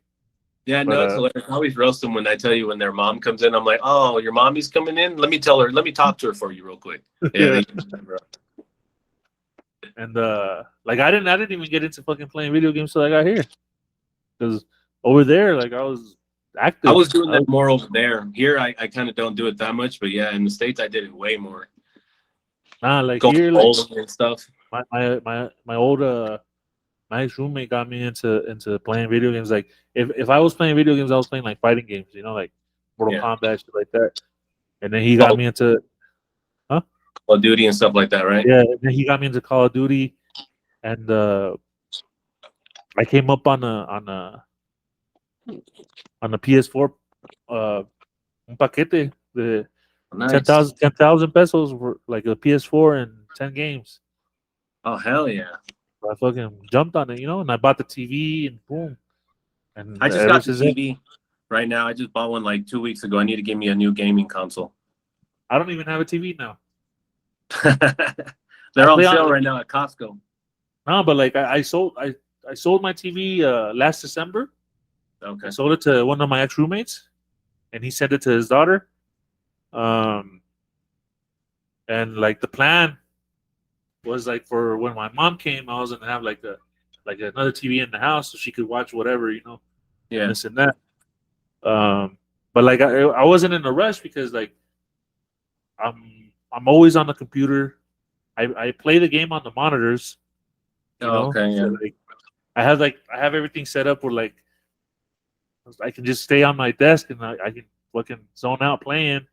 Hell And yeah. like now with the podcast, like I have an additional setup, so like I'm always on the laptop or the computer or just the different monitors, So like I Yeah. don't use the TV at all. And fucking my mom came and then she's like, "Why don't you have a TV?" I was like, "I don't use it." She's like, "Okay." And I was like, "Well, look," I was like, "If you want to watch something," I was like, "You can watch it on the laptop." I was like, Yeah, you can stream everything. Yeah, Yeah. yeah. I was like, I have Netflix, I have Disney Plus, I have Amazon. I was like, "What do you want to watch, Mom?" I was like, "I'll find you something to keep you busy. Yeah. You want to watch something." And she's like, "No," she's like, "It's just what kind of normal house doesn't have a TV?" I'm like, "All right." Exactly. Yeah. No, that's the main reason why I got mine too, bro. My mom came down here. She would say have nothing to do because I still work, when she's down here. Yeah. So I was in my office working, and she's like just on her phone. So I was like, yeah, I need to get something for her to watch or do while she's here. Yeah, this time that my mom came down, that's the first vacation I take. Oh, nice. Yeah, so like, and I didn't even take all the days. Like I took them así separados Yeah. because since I had to pick her up in Mexico City and then we had to go to Toluca and then we had Do to some stuff and then back. yeah we had to come back to Querétaro because she wanted to come to Querétaro and then we had to go back to Mexico City. So like if I wasn't gonna be able to take all my days juntos, and Yeah, then like yeah. so because I was still gonna have to pedir más días. So like I just pedí unos días aquí, otros aquí así, and but like that's like the first time that I officially take vacation days from work and shit because from job Yeah. hot job from jumping jobs and shit and this and that you don't really earn them. So like Exactly. but, Yeah. That's what I was gonna tell you too. This is my yeah first job too that I've lasted so long that I've been taking advantage of vacation days. yeah but yeah like y te digo que my mom was like no pues cómo trabaja, you don't really do shit. Like, all right. Okay, mom. Yeah, my So, mom yeah. too. She's like, so you just sit on the computer and like chat and stuff? I'm like, yeah. She's like, well, that's not really work. I'm like, yeah, it is. I mean, you have to memorize all kinds of crap and training and passwords and the product you're learning, and it's a process. But for them, it's not. They're used to physical work. Like my dad has a shop here. He fixes cars, so he's a mechanic. They're doing actual physical work. So for them, my job is not really like a job. Yeah. Yeah. So like my mom would see me because I have like the double monitors, right? So she sees that I'm on one monitor and I'm this and this, or like I would move everything to one and I have this, and like I'll like put on videos on one and I'm just chilling and shit. And she's, "Aren't you working?" I'm like, "Yeah." She's like, "So why are you on like YouTube?" It's like a multitask. You know? And then, yeah, so it was a different experience because the time before that she came, I still living with my roommates and Okay. shit. So it was just a crowded house, Yeah. like then my sister and my cuñado came, and then some other friends came. So it was like a packed house, and then like we were all fucked up because we were drinking, we were having barbecues, Hell and yeah. like so it was. And this time it was just more chill, more, just like I was making like jailhouse food for my brothers and sisters and shit, and Some looking at spread. spreads, and then having my mom cook, and um, fucking we took her to do you like mariachi? Yeah, yeah. There's Yeah. if you ever come back to Querétaro on that same road that you would take to get on the freeway going to the Denny's, Yeah. on that road there's a place called El Mesón del Mariachi. El Mesón del Mariachi. Nice. It's a big ass fucking mariachi spot. You took your mom? Yeah. Nice. So like they have like the mariachis there. They have like different mariachis that show up for like do like 20-minute, 30-minute bits or an hour bits or whatever. But they're really big also on having imitators. So like Oh, nice. they'll have dudes Juan doing like Gabriel. Juan Gabriel, Rocío Dúrcal, like Nice, nice, you know, nice. and like and the cool thing is that they'll have them, but like when a banging ass mariachi comes, they'll start doing songs with the mariachi and shit, and it's all Okay, yeah. live. The food is good. It's somewhat pricey and shit, but the food's great. The Nice. service is really good. The fucking everything was awesome, bro. We took her there. My mom was drinking, fucking slamming Coronas and shit. It was fun. Hell yeah. Good looking out. I'll check it out. Yeah, bro. But yeah, other than that, appreciate your time, bro. Thank you for being on. No, I appreciate you, bro. Thank you. Like you said, it was a like a different point of view from a different perspective. Yeah. From every what is what has been on or from everybody else so far. And that's always great because I really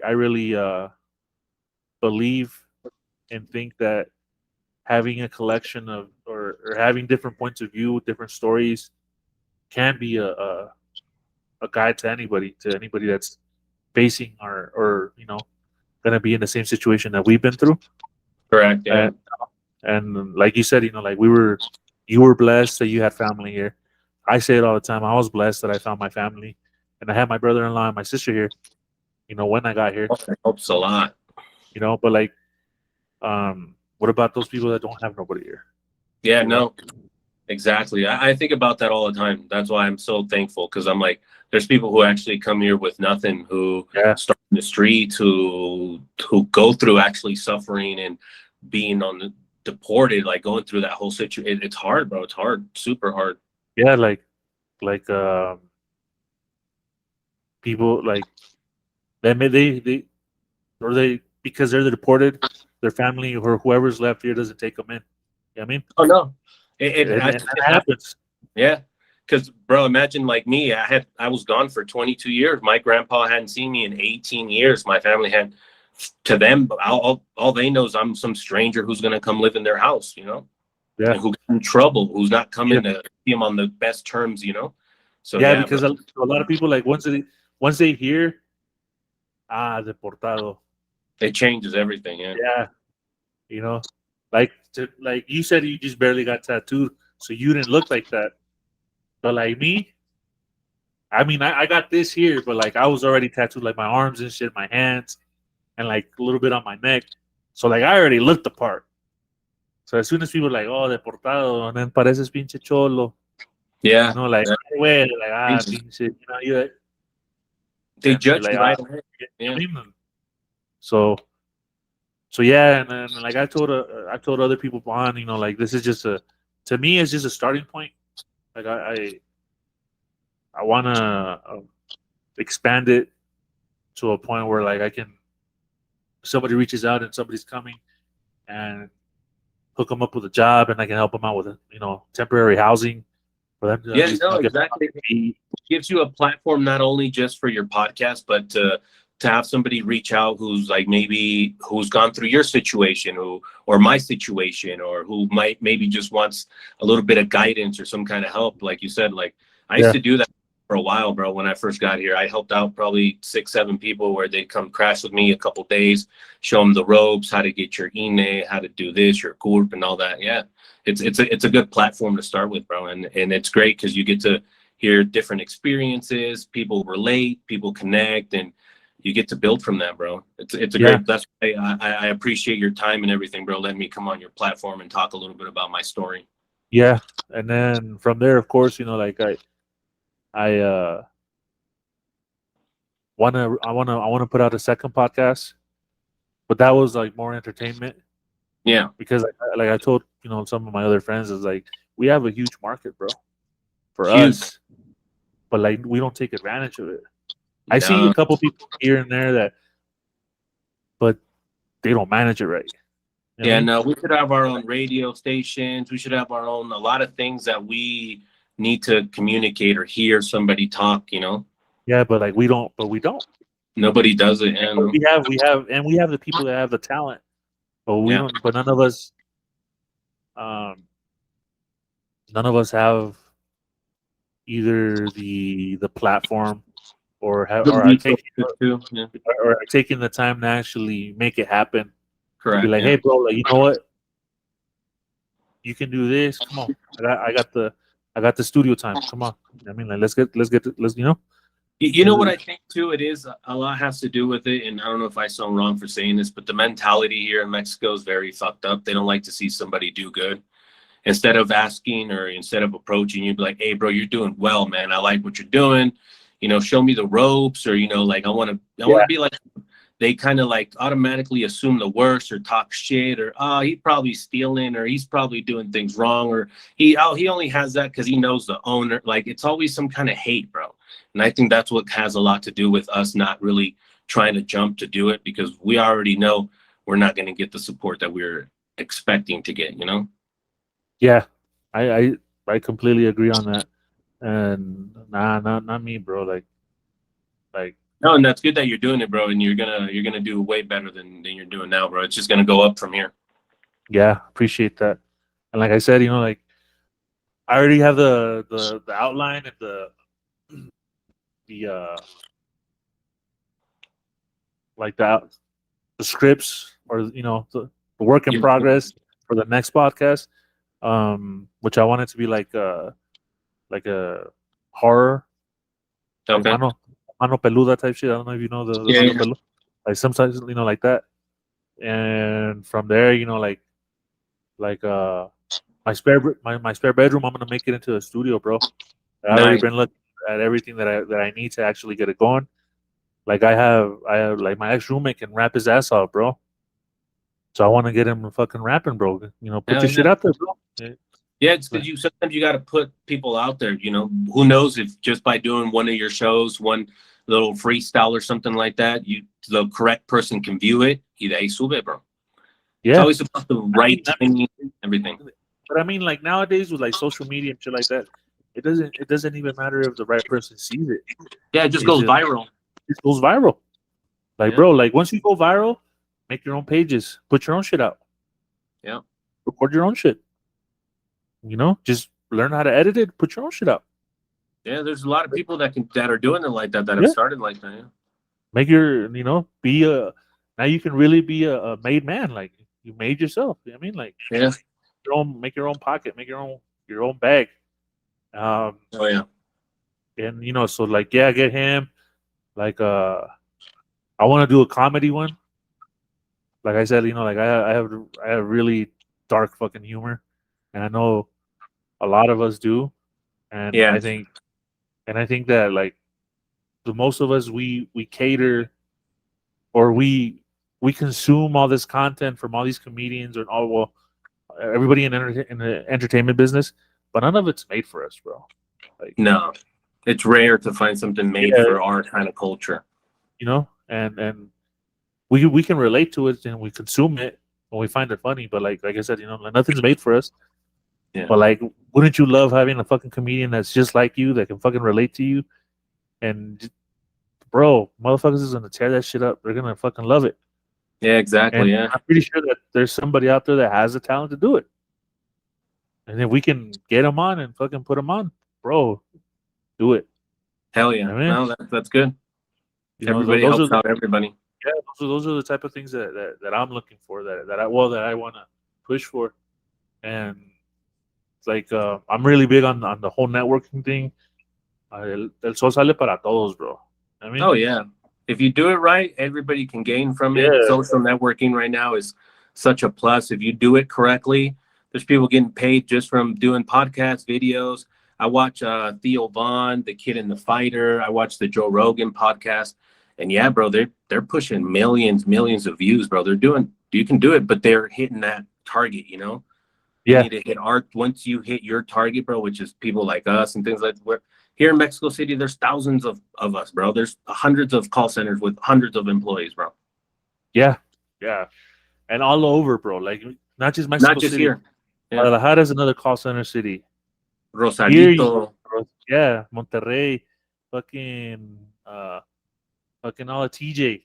Yeah, Then you got all your other fucking unregistered boiler room, exactly. Yeah, the undergrounds. Yeah, underground joints. and But there's yeah, a lot bro. of those, bro. Yeah, a lot. But yeah, like I said, thank you and just appreciate your time and finally getting you on. So it was good, bro. Oh yeah, bro. No, it was a pleasure. I appreciate it.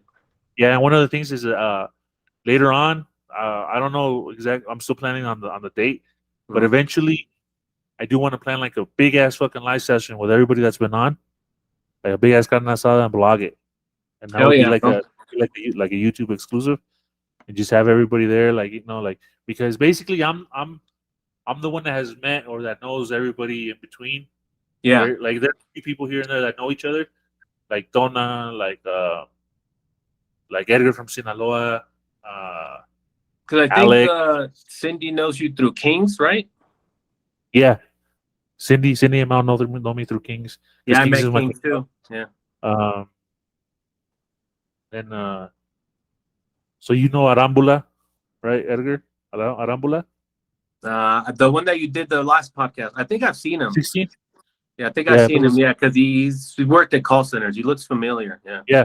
So también él lo conocí through Kings. Era Oh yeah, I think he was at American Express. No, he was at Teletech. Teletech. And then Okay. he was at ICE with Kenya, with my sister. Because I worked at ICE too. Okay. Probably yeah. from there. Yeah, so él era uña y mugre with Kings. Okay. You know what I mean? And then so through Kings I met pretty much everybody on that side. And then like Shorty and Kush, they're my friends from here. Oh, yeah. Was the homeboy Kevin and Adali from Nesa. También I met them on like my own little trip through Teletech and shit. Hell yeah. And I was out there partying with them at Nesa for a whole week, just fucking fucked up. You know what I mean? So that was like a whole different fucking adventure and shit. So like doing a live session, having everybody that'd be dope. Meeting each other. The majority they're all potheads, so I know they're gonna vibe and shit. Yeah. And everybody likes to eat. Everybody. So having that and just vlog it and upload it to YouTube. that's one of the. Oh yeah, let me know when. I'm down. But yeah, appreciate it, bro. And then this one will be up on not this weekend, but next. Yeah. Perfect. Sounds great, bro. I appreciate it. Thank you for the time and letting me on your platform, bro. Thank you, bro. Y seguimos en contacto, bro. You have a good one, man. Take care. You well, bro.